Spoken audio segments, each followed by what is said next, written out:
เหลือ1นาทีนะคะ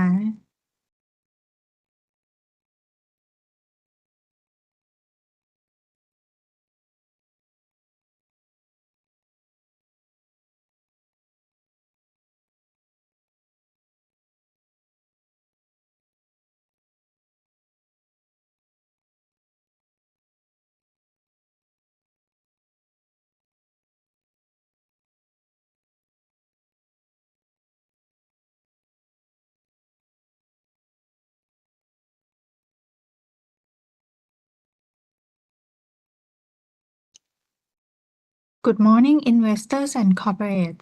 Welcome to Digital Roadshow Year-End 2025 Performance Review. This session will run about 45 minutes, including Q&A. During Q&A, investor may leave your questions in the meeting room chat box or open your microphones to ask the question to the company directly. May I now invite Advanced Info Service Public Company Limited to start the presentation, please. Thank you. Let me share the screen first.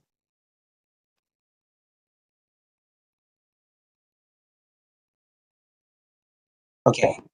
Good morning and welcome to the AIS Full Year 2025 Digital Roadshow. Today we are honored to have with us Ms. Nattiya Purpongsakorn, Head of Investor Relations and Compliance Department, who will provide further insights and address your questions. In the session, we will highlight how AIS delivered above 2025 guidance, how our strategy translates into this year's targets, and the key investment stance that continue to differentiate AIS. AIS today benefits from a well-diversified revenue structure, which helps reduce earnings volatility and strengthen our position as a comprehensive ecosystem provider. Core service revenue remains the main contributor, accounting for 77% of total revenue. Equipment and SIM sales represent 19%, while other income contribute the remaining 4%. Within core service revenue, mobile continues to be the primary driver, contributing 76% of total service revenue. Fixed broadband follows at 19%. The enterprise segment, which has delivered consistent growth, accounts for 4.5%, with the remaining portion generated from digital services. This strong revenue base sets the stage for our performance in last year. It was a year of resilience, driven by growing data demand and a modest economic recovery. Our strategy focuses on quality and value, driving growth across all core engines, including core service revenue from mobile, fixed broadband, and enterprise, as well as sales revenue. Compared with the guidance, we access the upper end across the board. Core service revenue reached 173.3 billion baht, up 4.7%, surpassing our 4-6% target.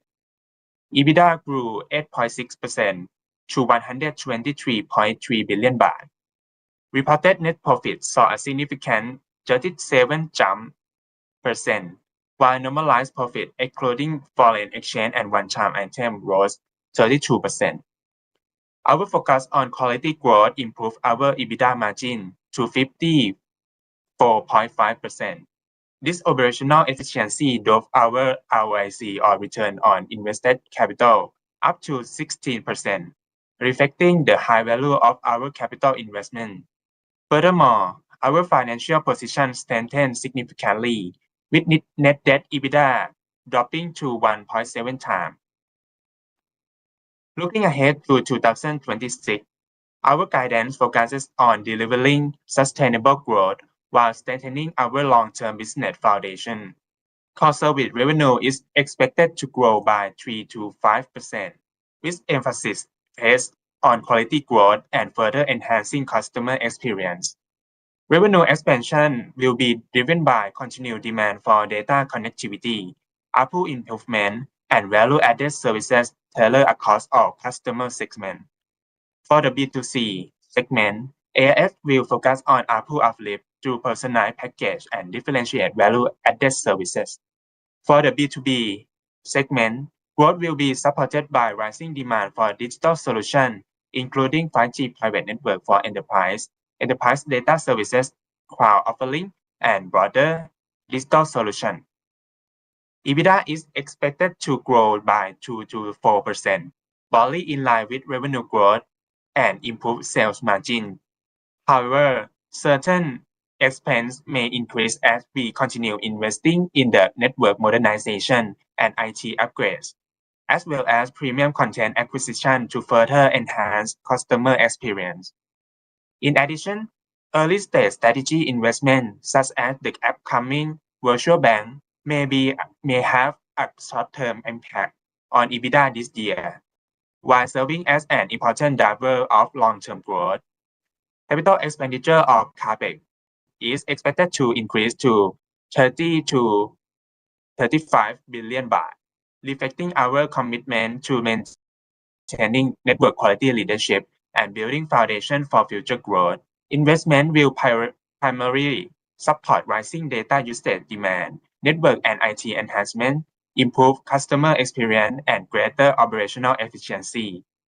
Importantly, this investment level remain with our disciplined capital framework, with medium-term CapEx maintained at around 15% of revenue. So, while the guidance set the destination, our mission and strategy define the path. Let me now move to the strategy framework for AIS. Starting with our mission is to empower life and businesses through trusted digital infrastructure and superior experience. To deliver this, our strategy is structured around customer at the center, supported by strong core business, new growth engines, and solid operational foundation. We continue to strengthen our core. In mobile, we focus on maintaining network quality leadership, accelerating 5G adoption, and enhancing monetization through personalized digital offering. In broadband, we are expanding nationwide fiber coverage while moving beyond connectivity into smart home and cloud and AI service. For enterprise, we support Thailand digital transformation with end-to-end solution covered by 5G, data center, cloud, and global connectivity. Building on this strong core, we are expanding into new growth areas. Retail is evolving into a seamless omnichannel model. Enterprise continue to enhance premium content and multi-device experience. At the same time, digital finance, including the upcoming virtual bank, will open new long-term revenue opportunity. All of this is reinforced by a stronger ecosystem to deepen customer engagement, together with continued investment in network, IT platform, and AI, to improve efficiency and scalability. Underpinning everything is our commitment to people and culture, ensuring disciplined execution and long-term competitiveness. At the heart of our strategy is customer centricity, driving quality revenue, ARPU growth, and lifetime value. We operate our layer model. At the foundation is our national digital infrastructure, including 5G mobile, nationwide fiber broadband, global connectivity, data center, and sovereign cloud. This provides the backbone for Thailand's digital economy. On top of that infrastructure, we build intelligent platform spanning cloud and AI, smart living, entertainment platform, and soon, digital finance platform. These platforms allow us to go beyond connectivity and capture greater value across the ecosystem. All of these translate into tailored solutions for three key customer groups: consumer, family and home, and enterprise, including SME and government. Through personalized offering, integrated services, and intelligent infrastructure, we aim to deepen engagement and expand monetization across every segment. This integrated approach positions AIS to grow sustainably while strengthening long-term competitive advantage. Having outlined our strategy and growth roadmap, the next step is how we aim to deliver on this priority. These elements collectively support our ambition to deliver sustainable growth and long-term value creation. One of AIS core strengths is its market leadership in core connectivity. This leadership positions the company to directly benefit from rising data consumption, which remains a key driver of business growth. By the end of 2025, average data usage per subscriber reached 34.6 gigabyte per month, and this trend is expected to continue expanding at approximately 10% annually. This growth reflects evolving lifestyle and work patterns that require seamless connectivity throughout the day and across the use case. It is further supported by increasing 5G adoption.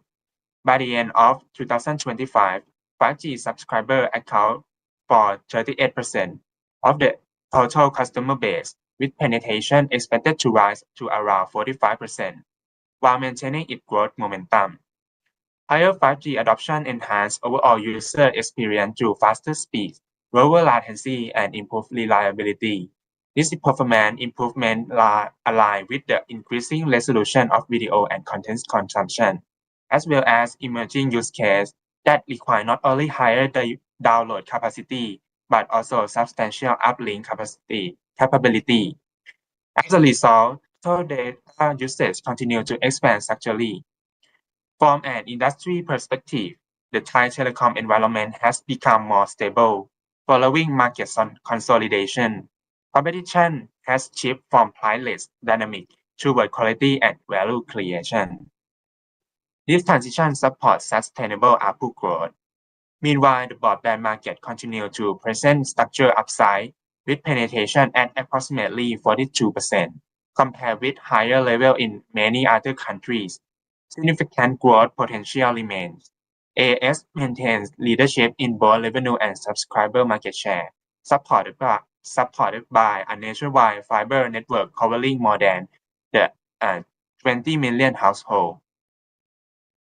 Beyond its leadership positioning and the sustained demand for connectivity, AIS captured this opportunity through disciplined execution.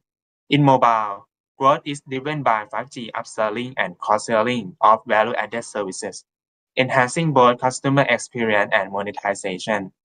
At the same time, scale expansion has been strengthened through the acquisition of 3BB in November 2023, enabling the company to benefit from value uplift across the fixed broadband segment and unlock operational synergies. As a result, AIS has shown solid growth momentum across both mobile and broadband segments. This performance has been supported by a sustained ARPU uptrend since 2023, reflecting a more rational industry structure and continued shift toward quality and value competition. Similarly, connectivity demand within the enterprise segment continued to grow steadily, driven by digital transformation across industry and the increasing need for secure, high-performance infrastructure. In response to this trend, AIS enterprise offerings are built on a strong connectivity foundation, extended into next-generation digital infrastructure and solutions. At the core of our enterprise growth is advanced digital infrastructure. 5G extends beyond connectivity into real industrial applications, enabling automation, precision, and real-time operation across sectors such as manufacturing. This is reinforced by secure nationwide enterprise data network, which remain the backbone of corporate Thailand. In 2025, we further strengthened this position with the launch of Cloud by Oracle, Thailand's first sovereign cloud operated by the global provider, enhancing data sovereignty and positioning AIS as a trusted partner for government and highly regulated industry. At the same time, our joint investment with Gulf and Singtel in GSA data center expand our capacity to support rising cloud and AI workloads, ensuring long-term scalability. Together, this integrated infrastructure allow AIS to move beyond connectivity into higher value AI, data, and industry-specific solutions, strengthening our enterprise positioning and expanding growth opportunity. Complement with the growth in connectivity, AIS also capture additional value through its device and retail business. As data usage rise and 5G adoption accelerate, devices become a critical enabling of the overall digital experience, positioning retail as a natural extension of the connectivity ecosystem. Key initiatives focus on addressing customer needs more comprehensively. Product offerings have been broadened to include not only communication device, but also accessory and device insurance, strengthening recurring revenue stream. At the same time, in-store experience have been enhanced to create a more engaging and customer-centric environment, reinforcing brand loyalty and supporting upsell opportunity. Beyond improving revenue through our integrated retail strategy, AIS built digital service platform on top of our connectivity ecosystem, with entertainment emerging as another key growth engine. Leveraging our strong customer base of more than 51 million users, and a broad ecosystem of partners, AIS is building a scalable platform positioned as the hub of entertainment and sports. This segment complements our core connectivity business by deepening engagement, increasing user usage intensity, and supporting ARPU expansion through bundle offering. AIS Pay continues to evolve as a comprehensive entertainment destination, offering a wide range of content across local and international series, major global sporting, and leading global streaming applications. By integrating premium content with connectivity, AIS enhance the overall digital lifestyle experience, reinforce customer loyalty, and create sustainable long-term growth. To support the long-term growth, AIS continue to invest alongside strategic partners, leveraging complementary expertise to expand beyond traditional telecom into scalable digital infrastructure and platform businesses. In data center, AIS partner with Gulf and Singtel under GSA joint venture. The first facility, GSA 01, is already operational last year, while GSA 02 is under construction and GSA 03 represents the next phase of expansion. This phase develops support for enterprise, hyperscale, and AI-driven demand, reinforcing AIS position in mission-critical digital infrastructure. In cloud, AIS is building future-ready infrastructure to capture rising demand for cloud and AI. The cloud business operates through GAIS or GRACE, a joint venture with Gulf in collaboration with global technology leaders such as Oracle and Google, strengthening AIS' ability to deliver advanced cloud and sovereign digital infrastructure solutions in Thailand. Beyond infrastructure, AIS is expanding into digital finance service through a virtual bank joint venture. The investment is structured via Thai Trinity Holding with AIS, Krung Thai Bank, and PTT-OR or PTT Oil and Retail. The operating entity, ClickBank, is being established to provide branchless banking service, targeting underserved and unserved segments with limited access to traditional financial solutions. The project is currently in the regulatory preparation phase, with operation targeted to commence in mid of this year. This initiative reflects AIS strategy to leverage data capability and digital ecosystem to unlock new long-term growth engine with enhancing financial inclusion. Beyond a strong business foundation and visibility revenue growth, AIS remains firmly focused on profitability growth through revenue expansion and benefit from the lower amortized life-of-use asset following the expiration of the 2100 MHz NT agreement, and network efficiency improvement continue to translate into consistent profit growth in both absolute term and margin expansion. For 2026, EBITDA is guided to grow to 4%, reflecting continued revenue growth alongside prudent cost control, reinforce AIS ability to deliver resilient and sustainable profitability over the long term.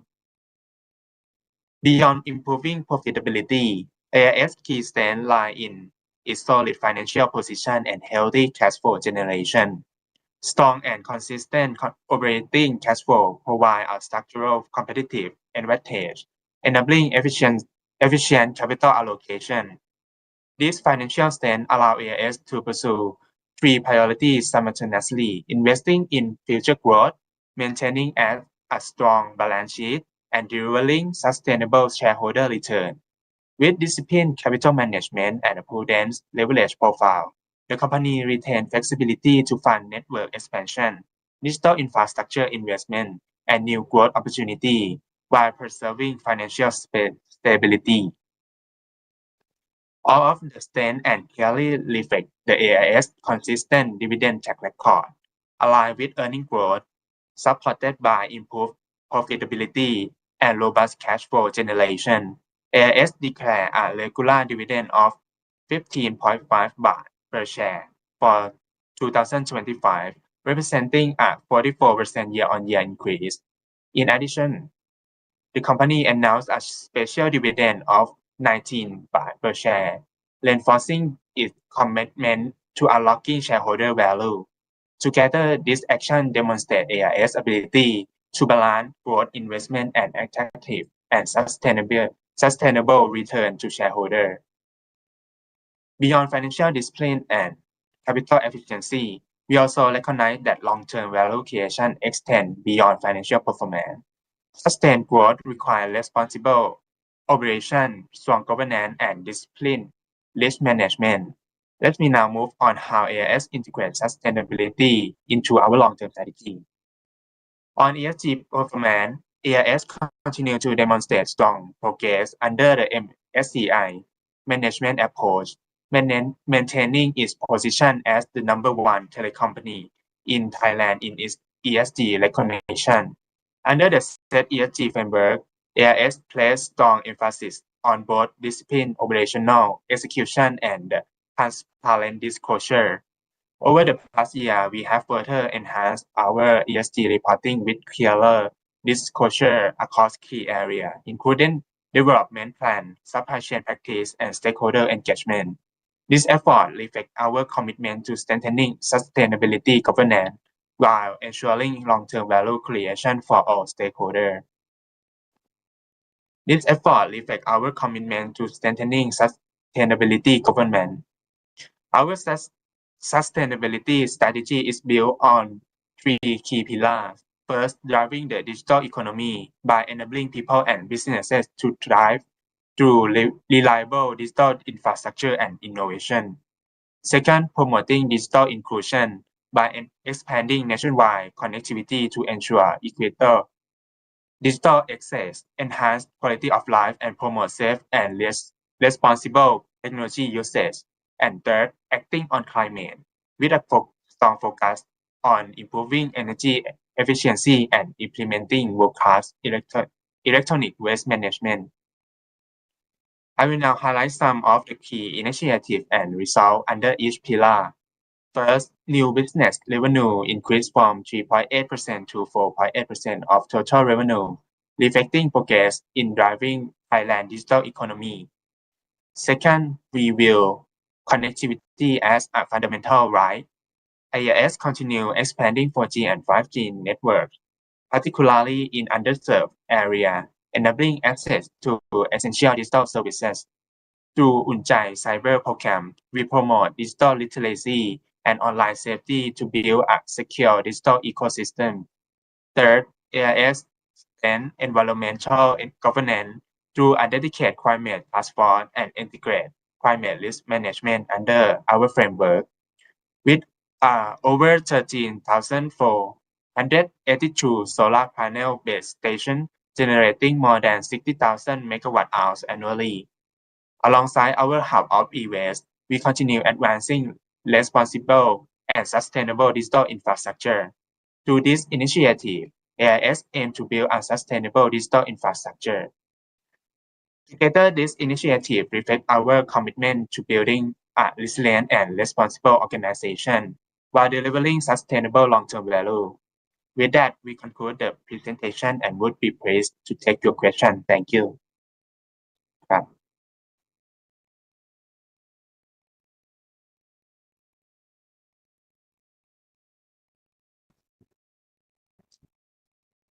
So if anyone has questions, feel free to turn on your microphone and ask the question, or you may also type in the chat box.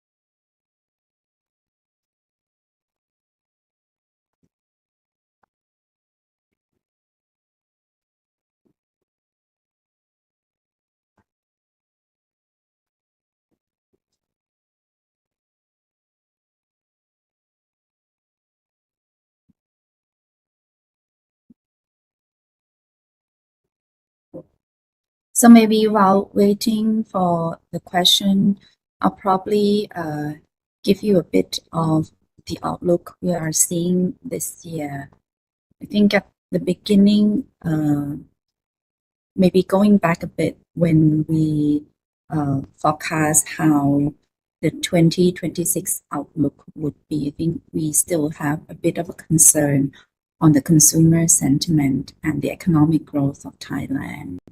So that's why in terms of the guidance that you see in terms of revenue, despite that last year we were growing more than 6%, but this year we are looking at a 3 to 5% growth. On the back of that, we are considering the potential downside of the Thai economic growth or on the GDP, which is roughly on the low side. I think a bit afterward to that outlook, the fourth quarter GDP had came up to be quite strong. But crossing over into the beginning of this year, I think there's still at this moment in time a lot of uncertainty related to the global economy from the geopolitical issues. So I think on the revenue side, we would continue to ensure that we address sufficient quality, strong quality for the demand in each of customer segment, whether it's B2C, B2B could be a bit slow, but I think the positive track of this year is that now it's likely that we're going to have quite a strong government coming in due to majority win in the election. So I think the market has also been responsive to that, and we see the set has been rising following the election. On the EBITDA side, it's a bit lower than the revenue, 2 to 4%. But in this area, I think for the past few years, we have had a bit of the synergies when we consolidate or acquired 3BB, the broadband business. I think going forward, we see that there is some required investment we need to further strengthen both on the network side as well as on the IT modernization. So that will help us shift how we serve the customers, how we drive further digitalization and omnichannel more effectively. And also the newest technology around AI that comes in will also shape how we front with our customers, how we interact and communicate with customers, as well as internal operational efficiency, network efficiency that we can deliver. So with all of those investment to be made, basically we are looking at the costs on the OpEx side may rise somewhat this year. So that's why the EBITDA will be growing a bit slower than the revenue side. And I think on the CapEx also, what we mentioned, that the focus really is on the quality of the network and also expanding into digital infrastructure. And especially in B2B, we see a lot of opportunities coming in data centers, cloud, and also regional connectivity. So that's the area we want to ensure that we continue to expand and capture the growth in those areas.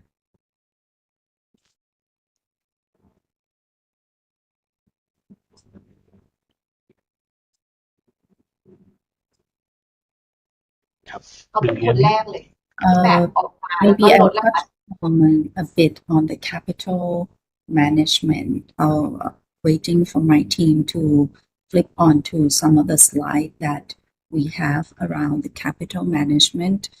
Since we recently announced the special dividend, so we also want to highlight a bit on our approach to capital management.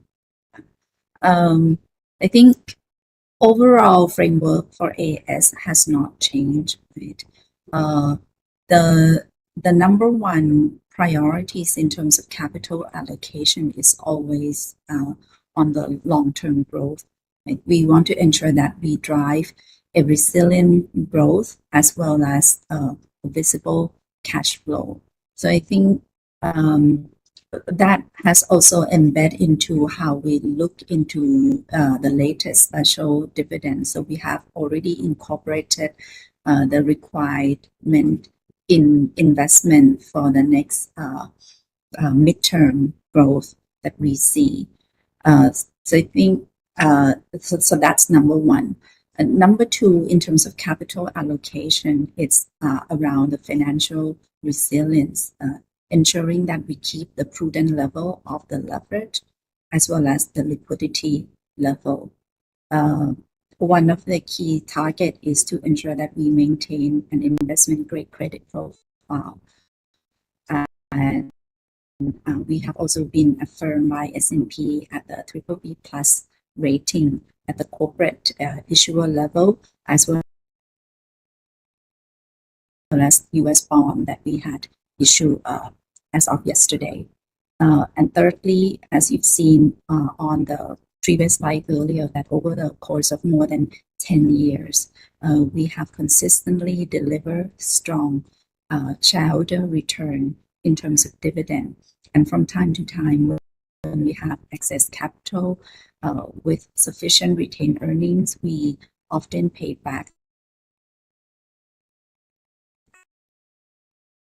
as special. So the latest special dividend has been accumulated from retained earnings for more than 10 years already from the last round that we paid out the special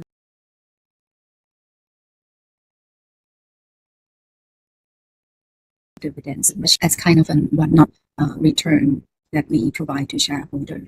At the same time, the normal dividend, where our policy is 70% payout of NPAT, will remain the same. We'll continue to pay to the shareholder twice a year, and hopefully we aim to grow the net profit in order to grow this normal dividend or DPS year-on-year basis. So the special dividend is a reflection that we are quite confident in the solid growth profile, as well as the visibility of the cash flow going forward, already incorporated the growth area that we foresee in the future.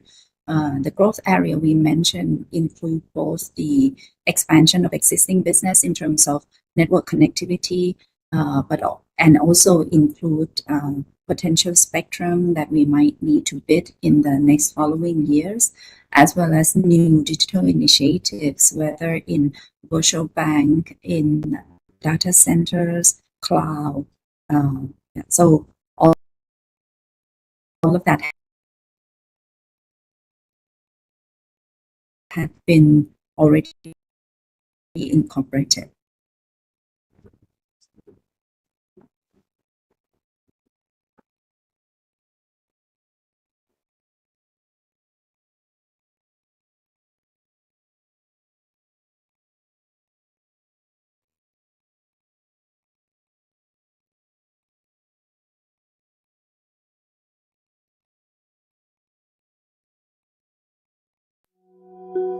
would have questions. I think Kun Kampon has a questions. Kun Kampon, please. ครับได้ยินไหมครับ ได้ยินค่ะ Okay ครับ so I have a couple of questions. So the first one is on the macro view, what is your view on the competitive landscape for the telco industry? I mean, given the market has become more saturated, given the penetration is already high, are there any opportunity for the existing business, like I mean for the mobile and broadband, given in the mid to long term? Thank you for the question ค่ะ I think first of all what we want to highlight is that in terms of the penetration, whether in mobile or in broadband, we still see ample room of growth. In broadband it's clear because the household penetration is still below 50%. It's only around 40% of the household penetration, right? So when we look into many markets, we see that this number can grow up to 60-70%. So we expect the Thai market, especially in the suburb area and upcountry area, to continue growing on the broadband side. On mobile, optically, in terms of number of subscriber, it may seem to be fully penetrated. But if you look at the 5G penetration, it's only below 40% end of last year. So we are also seeing higher data usage coming from customers going into 5G.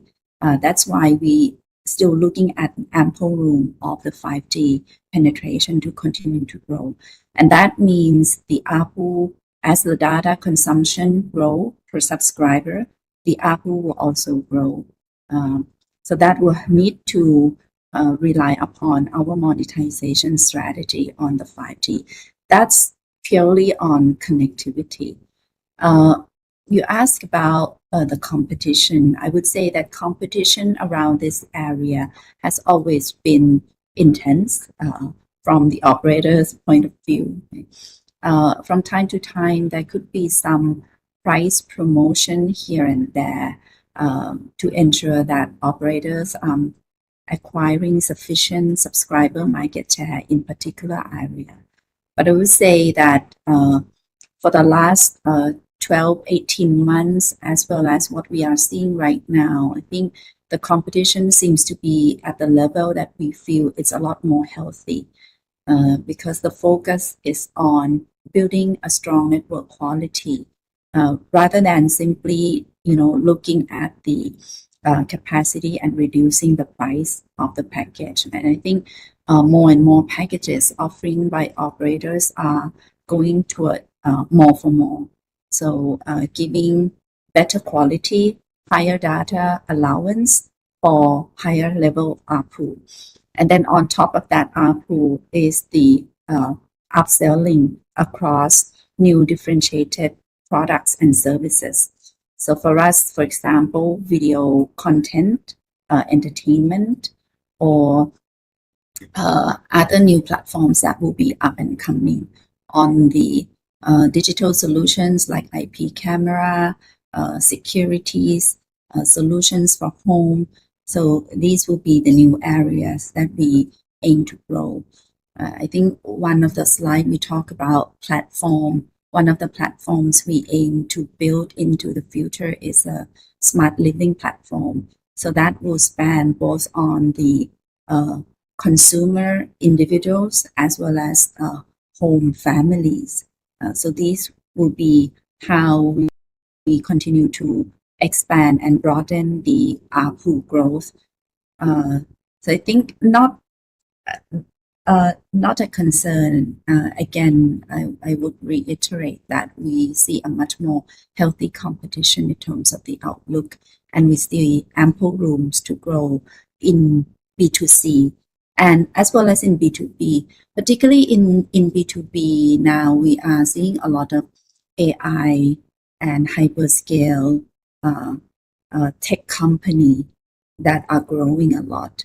So that also translate into a lot of meaning that connectivity will be required a lot more. AI will also drive cloud and DC to be sitting closer to consumers. And that means not just the DC will be located in Thailand, certain cloud service will also be located in Thailand to support AI workload. And therefore, the connectivity to support all of that will be required. So that's the main connectivity bread and butter that we should expect to see in the B2B segment.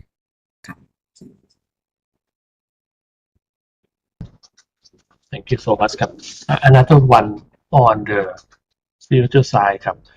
Is it fair to say that we might see some setback from the higher investment cycle, or do you think the growth of existing business will still offset the impact from the higher investment cycle in the 2 to 3 years? I understand that there will be like virtual bank, EAIS, and also data center. What is the view on that? In terms of investment cycle, I think the mobile obviously is the largest portion. It's say around 60, sometimes 65% of the capex will be on mobile because the data consumption continue to rise.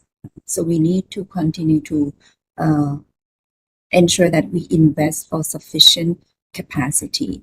That's the main investment we are making each year. The latest round that we invested in 5G was a few years back when we got 5G spectrum. So we had early invest in the technology. And I think right now, because the utilization, especially on 5G, has rise a lot, this year, one of the major part that we increased the capex guidance is because we see stronger demand. So we need to ensure that we continue to invest in new technology and upgrading the capacity. I think AIS being a very strong network provider for the last 30 odd years is basically we always place number one in quality network. So that's a superior quality that we want to ensure. Medium term, I think this capex to revenue trend trajectory, we are looking at the mid-teens, so around 15% of sales. This is to ensure that we continue to deliver strong quality of the network. So that's the main bread and butter. Fixed broadband, it depends on subscriber growth. We are looking at a mid to high single digit growth in terms of subscriber on the broadband. So that would roughly translate into around 6 to 7 billion baht of capex per annum. So that is has roughly been around this level. In the past almost 3 years after consolidation with 3BB, we save a bit of the capex on that because 3BB already have a lot of footprint in our country area. But I think this year going forward, we need to continue to invest for more expansion and capacity for that. And then you also mentioned about the virtual bank and the DC. I think virtual bank, DC, these are investment we made in joint venture with partners. So it's not AIS alone, and therefore the amount of investment across the next 3 years, all of these together, we are looking at around initially at 8 to 10 billion baht across 3 years. So comparing to the annual capex that we are spend around say 30 to 35 billion. So that's not a big amount on an annual basis.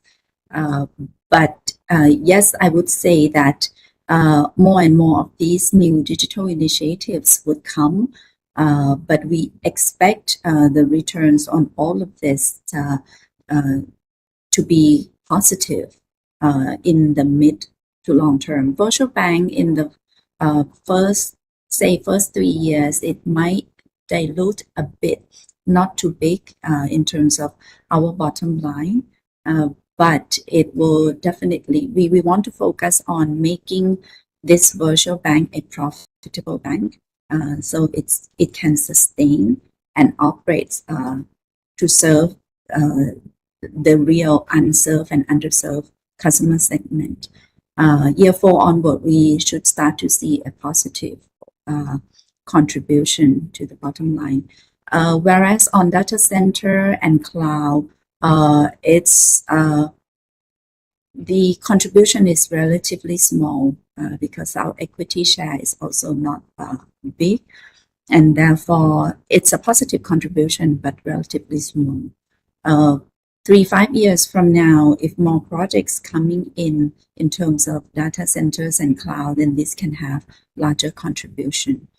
And I think beyond the profit sharing that we expect from these new digital business is actually how we see that it relates and complements with the existing digital infrastructure and connectivity. So that means that the ecosystem of products and services we provide to consumer can be expand and have more engagement of customer with AIS brand. Thank you so much. May I just have a last question on a quick question on the recent war situation? Do you see any impact on the current business operation? Sorry, Ka, I think the voice earlier has been intercepted, so can you ask again, please? That's a quick question. Do you see any impact on your current business operation from the war that happening in the Middle East? Yeah. Okay. Current impact maybe not yet. I think it's more of an indirect impact that we would see through the economy. That's number one. I think that's probably going to be the biggest one if the economy is impacted. So consumer spending or confidence on the B2B business to continue to invest would be dampened. That's one of the major impact that we always see. Direct impact, I would say oil price, electricity is through electricity. So if that impacts the electricity price, it can have some impact, but that's a bit more manageable. In the past few years, we've also faced the phase where the electricity price has been high in Thailand as well, but we continue to ensure that we execute other cost optimization as well as the network energy efficiency to mitigate some of those impacts. I think more that is yet to be seen, but other impact actually maybe not related to war, but related a bit more to the AI. AI has a positive impact, but at the same time, because of the price of the chipset due to the growth in AI, the demand. So that means that consumers, equipment, handset can come in more expensively throughout this year. Some of the network equipment elements could be have higher costs, but so far I think we monitor and see that this impact could be quite manageable.